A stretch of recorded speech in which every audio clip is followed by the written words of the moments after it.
Before you spend a single dollar on your own tiny house build, you need to see this one first. This isn't a cookie-cutter tiny home. Every wall, every angle, every inch of this place was a decision. And some of those decisions are about to change what you think is possible in under 400 square feet.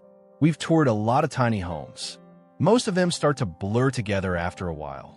Same shed roof, same barn door, same farmhouse sink pretending to be original. This one made us stop the camera and just look. There's one decision inside this home that changes everything. And we're not telling you what it is yet. This build sits in a part of the country most people don't associate with cutting-edge design. Quiet countryside, rolling farmland, fence lines that stretch further than your eye wants to follow.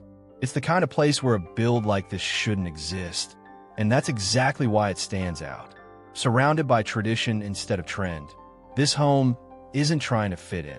It's not trying to stand out either. It's just built with intention, in a place where most things are built out of habit. And that distinction matters more than it sounds like it should. Because everything about this home was clearly built by people who took their time, not people racing to flip a listing before the paint dried. You notice it before you even reach the door. The roofline isn't a standard gable.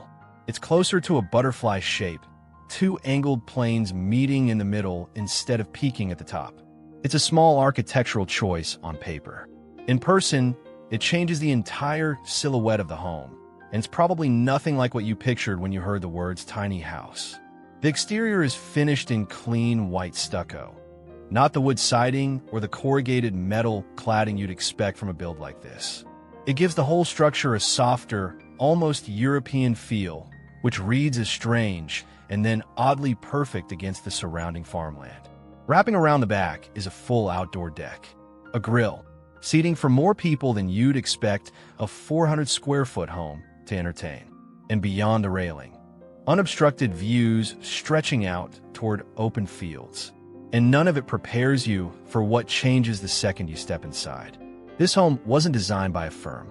It was designed and built by a family, working through the process together, flipping through design books, pulling ideas out of magazines, refining a layout over and over until it finally became something they were proud to call finished.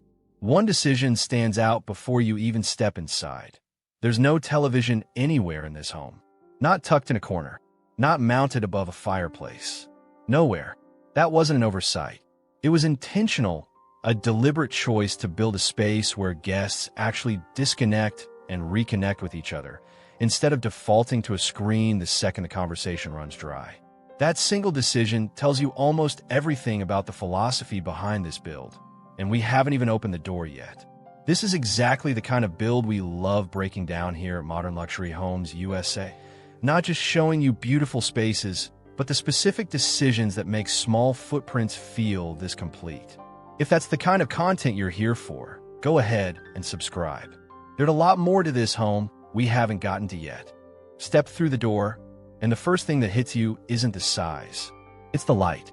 The floor plan is unlike any tiny home layout you've probably seen before. Nothing about it feels like a template pulled off a builder's website. Every custom choice, every angle clearly took real thought.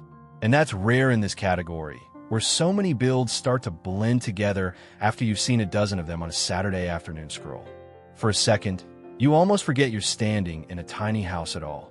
Walking into the main living area, the ceilings rise higher than you'd expect, and an entire glass wall floods the room with natural light. Beams stretching across the kitchen, the seating area, everywhere you look. Outside that glass wall, open fields, and on the right day, horses grazing just beyond the property line. Here's the detail most people don't expect. Those windows are tinted, which matters far more than it sounds like it should. On a 95-degree day, this home stays cool. 2 AC units doing part of the work, but the tinted, insulated glass doing just as much to prevent what should logically be a greenhouse effect in a home built almost entirely around glass. It isn't. It's comfortable, even on the kind of afternoon that would make most glass-walled builds unbearable. In the corner, there's a fireplace that appears to float, mounted well off the ground, taking up almost no visual space at all. It's proof that even heat sources can be designed rather than simply installed. The centerpiece of the room is a couch that looks far more expensive than anything you'd expect to find in a 400 square foot build. Because it is. High-end, upholstered, clearly chosen rather than settled for. And it converts into a second bed, quietly solving a space problem most tiny homes never fully solve. We'll come back to this room later, because the story here isn't finished yet. But first, the kitchen. Most tiny homes give you a hot plate and call it kitchen. This one gives you counter space, storage, and a workflow. The kind of setup you'd expect in a home 4 times the size. Real oak floating shelves, not the plastic imitations you'll find in a lot of budget tiny builds. Hold storage below and open display above. The countertop is finished, functional, and doesn't feel like an afterthought squeezed into a leftover corner of the floor plan. And then there's the detail that actually stops you mid-tour. Fresh-baked blueberry muffins, made every morning by the family running this property. Sitting on the counter beside locally sourced coffee and a handwritten welcome note. That's not a design feature. It won't show up on any spec sheet. But it's the kind of human detail that tells you everything about the intention behind this entire build. The same intention that shaped the roofline, the windows, the missing television. The kitchen actually continues on the other side of a dividing wall.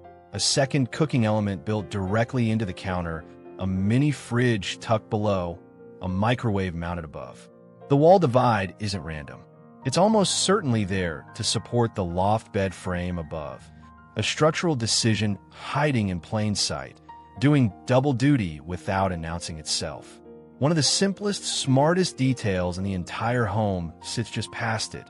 A single metal square mounted to the ceiling, 6 hangers built directly in, doubling as an entire closet system. No wasted space. No wasted materials. No bulky wardrobe eating into a floor plan that can't afford to lose an inch. If small footprint design like this is changing how you think about your own build, a quick like on this video goes a long way. It helps more people planning a tiny house see practical ideas like this before they ever break ground. Step back for a second, and you start to notice what this home refuses to do. It never doubles up. One statement piece per room. The roofline outside, the glass wall in the living area, the floating fireplace, the muffins on the counter. No room is asked to carry 2 big ideas at once, and nothing competes with anything else for your attention. That restraint is harder to pull off than it sounds. Most builds this size try to make every surface impressive. This one decided which single detail in each space deserved to be the moment, and left everything else quiet on purpose. Tucked behind a narrow door, the bathroom does more with less floor space than most primary bathrooms manage with triple the room. A toilet with floating shelves mounted above it. A micro vanity with just enough storage built into matter. A fully tiled shower on the opposite wall. No shortcuts taken on finished quality just because the footprint is small. Nothing here feels missing. It just feels condensed, intelligently, like every inch was negotiated with before it was assigned a purpose. And just outside that door, one more detail worth pointing out.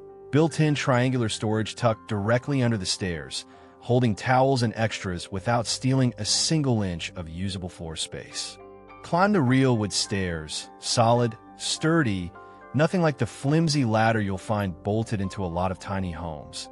And you reach the loft. The ceiling slopes upward on one side, so you'll want to watch your head near the low end. But the bed itself sits comfortably, dressed in linens that were clearly chosen with intention rather than grabbed off a clearance rack. A dedicated AC and heating unit keeps the loft comfortable independent of the main floor below, and a window along the wall means you're never sleeping in a box. You're sleeping with a view. Simple.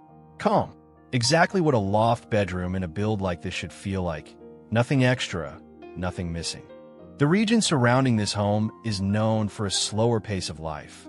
A tight-knit community, neighbors who show up for each other when it actually matters, and a rhythm to daily life that most visitors notice within the first hour of arriving. It's the kind of setting that makes a build like this make even more sense. A home designed around disconnecting fits naturally into a place already built around that same idea. You start to understand why the television was never on the table. If we're rating this build honestly, This lands an 8.8 out of 10. What's actually missing isn't a luxury add-on. It's a practical one: real exterior storage. There's nowhere obvious to keep a mower, tools, or firewood without hauling it up onto that deck or squeezing it into a home that's already working hard for every inch.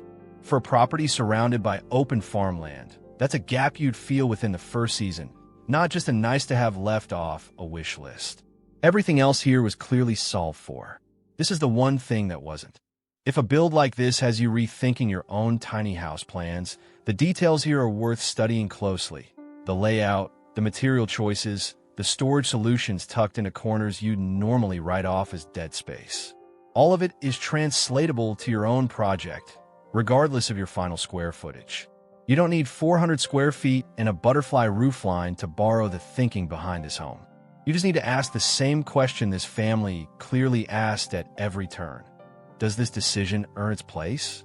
After seeing everything packed into this build, here's the real question. Would you trade square footage for this level of intentional design? Or is there one specific feature from this home you'd want to steal for your own tiny house? The floating fireplace, the ceiling closet, the tinted glass wall? Let us know in the comments. If custom builds like this are exactly what you needed to see before starting your own project, subscribe to Modern Luxury Homes USA. Our next tour uncovers another build that's going to challenge what you think small space living actually looks like. And trust us, it's not what you're expecting. The best tiny homes aren't built by shrinking a house down. They're built by rethinking what a house needs to be in the first place.